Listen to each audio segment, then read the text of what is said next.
In this video, we're going to talk about the unexpected difference between good and exceptionally great sales calls.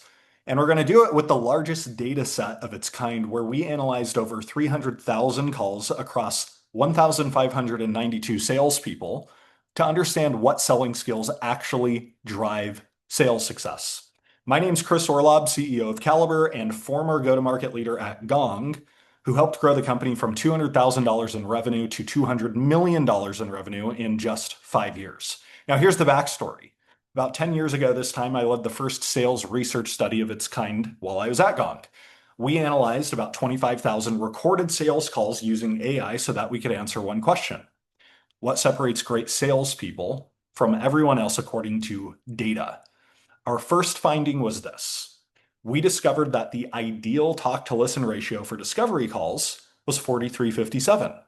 In other words, the seller speaks 43% of the call or less, while the buyer speaks 57% of the call or more.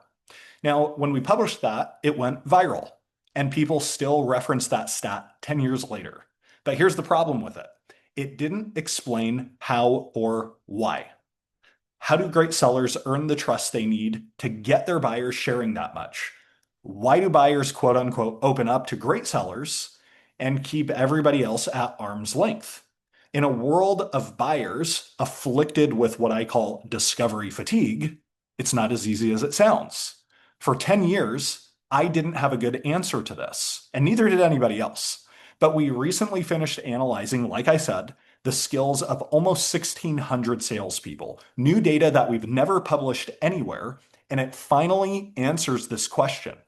So let's get into it. Now, before we do, story time. I want to take you back in time and tell a story that's going to illustrate what you're going to learn in this video big time. I want to tell you about a discovery call I ran at the beginning of my career. I was just a year or two into closing deals, and about 5 minutes into this call, here's what the buyer told me. Just stop, he said. I don't have time for this generic line of questioning. I was just a few years into my career as an AE thinking I was doing everything right. Talk less, listen more, ask questions. And yet here I was on a discovery call trying to do exactly that. And the buyer literally left the meeting a few minutes in. Now, after he left, funny enough, his director of operations, him and I sat there awkwardly, and he goes, I'm as confused as you are, finally breaking the silence. And then he said, he trains our sales team to do exactly what you just did. Now, my question for you is, have you ever been there before? Just write been there in the chat or the comments or whatever if you've been in a similar situation. So the question becomes, what separates salespeople who have a strong talk ratio? Like I said, according to research I did 10 years ago, the ideal talk ratio on a discovery call is 43:57. And yet, in an attempt to actually do that, in an attempt to listen more and talk less and ask questions, salespeople everywhere get kicked in the teeth, just like I did with that jerk of a CEO or COO. Do you want to know why? Well, the valuable part isn't knowing that you need a lower talk to listen ratio. Everybody knows that now. The value is knowing how you actually do it. How do great sellers earn the trust needed to get their buyers opening up? Why do buyers open up to great sellers and keep others at arm's length? Now, as a seller, this isn't as easy as it sounds. Okay, buyers everywhere are afflicted with what I call discovery fatigue. Have you ever dealt with that before? It's just obvious that the buyer doesn't want to answer your questions or do the generic discovery dance. Okay, so back to the question we asked a few minutes ago at the beginning of this, what skill separates sellers who have an elite talk to listen ratio and therefore go on to achieve sales success from everyone else? How do great salespeople consistently do it? Well, according to new data, it's not that they ask a lot of questions. It's not even the quality of their questions, although more on that in the future. Great salespeople get their buyers talking because they are strong at one seemingly minor skill. And I call that skill strategic synthesis. Strategic synthesis. What does that even mean? It means the ability to effectively summarize what the buyer is saying throughout the discovery call in a way that does three things. Number one, makes the buyer feel deeply understood, which is very rare.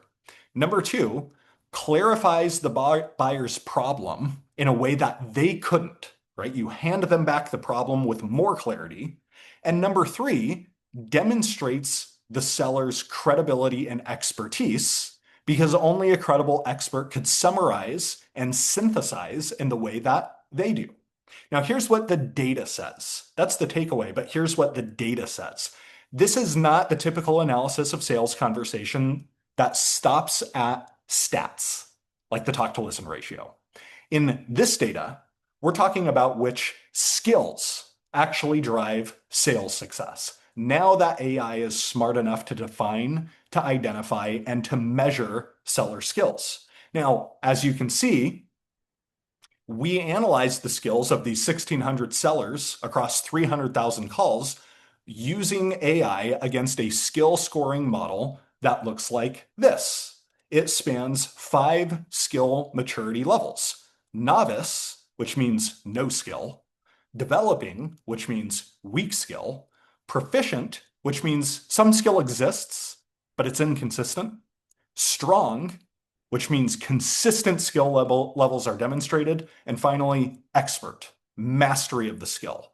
And then we asked, what skills do sellers who have a consistently great talk to listen ratio have that other sellers don't?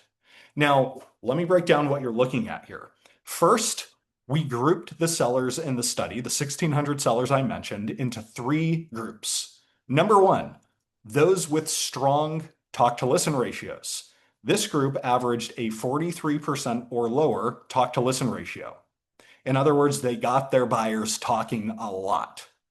Number two, those with decent talk to listen ratios. This group averaged between 44 and 59% talk ratio. And 3, those with weak talk ratios. This group averaged 60% or more talk time on their discovery words or discovery calls. In other words, they talked a lot. Then we ranked their skills on the standardized skill scoring model I shared a few minutes ago across 36 standardized skills. Things like question quality, agenda setting effectiveness, delivering a compelling point of view, uncovering customer problems, multi-threading, objection handling, and so on across several dozen selling skills along those lines. And it turns out there was one skill in our model that those with strong talk to listen ratios, those who could really get their buyers talking and talking without friction, and that skill was strategic synthesis. Great sellers averaged a 71 out of 100 on this skill. Now, for context, that is a strong score in our model. Decent sellers averaged only a 42 out of 100. We call that proficient in our model. And weaker sellers who frankly talked a lot averaged only a 36 out of 100 on this skill. Okay, that's the still developing category. Now, here's what's interesting. The difference between a weak seller and a decent seller in this area is negligible. There's barely any difference, 36 versus 42. But the difference between a decent and strong seller is absolutely massive, as in they are in a totally different league. Now, sellers who talk less demonstrate stronger strategic synthesis skills at a rate of 69% higher than their peers. Now, on the other hand, sellers who are decent are only 16% better than those that are weak. Why? Why is that? Why is the difference between a weak seller and a decent seller negligible, and the difference between a decent seller and a great seller massive? Well, at the time of this recording, I can only speculate what the answer is. Maybe we'll be able to answer that with data in the future, but here's my theory. The difference between weak and decent has more to do with pretty basic skill differences, right? Asking the right questions and shutting up. But the difference between decent and great is more nuanced, is more sophisticated, is more advanced. So far, that's what the data suggests. but I'm the first to admit that that is only well-informed speculation, at least for now. So now that you have the data, let's talk about how this actually shows up. What does good look like? And I'm going to give you an example and tie this all back into what we're here to do today, which is to deepen our level of sales success. Now, I want you to imagine for a second that you are a modern buyer. You've been on many discovery calls with salespeople. Most of them are pretty bad. And you get on another one, and the seller starts with a few questions to get the ball rolling. So nothing unique so far. You're probably skeptical, maybe even a little bit annoyed. But after you share, let's say, the gist of your challenges to kick off, this seller does something different. They say something like this: let me back up and summarize what I'm hearing so far. Your biggest challenge is an inconsistent variance in performance across your sales team. Different frontline managers run their teams in different ways, creating a Wild West situation. In addition to that, the sellers themselves have a wide variety of skill gaps. Some of them struggle with discovery, others struggle with value-based demos, others struggle with pipeline generation. These two factors, manager variation and seller skill gap variety, are compounding the performance variation across the entire organization. Am I hearing you right so far? Now, I want you to pause and notice something about that conversation. It doesn't just summarize what the buyer said. Sure, it does that, but the summary itself actually has insight baked into it. And that is the point here. In other words, it's not just a summary, it is synthesis. The seller synthesizes what they've heard and condenses an otherwise messy situation into clarity and insight. And when a buyer sits back and listens to that parroted back to them, it may give them an epiphany. And they often respond with something like, yes, that's exactly what's happening. And also, and then they go on and expound on the problem. Off they go, sharing more, deepening the conversation to the next level. All the while, the seller has demonstrated something about themselves. Number one, I'm intently listening and understand where you're coming from. And number two, I know what I'm talking about because I see this a lot.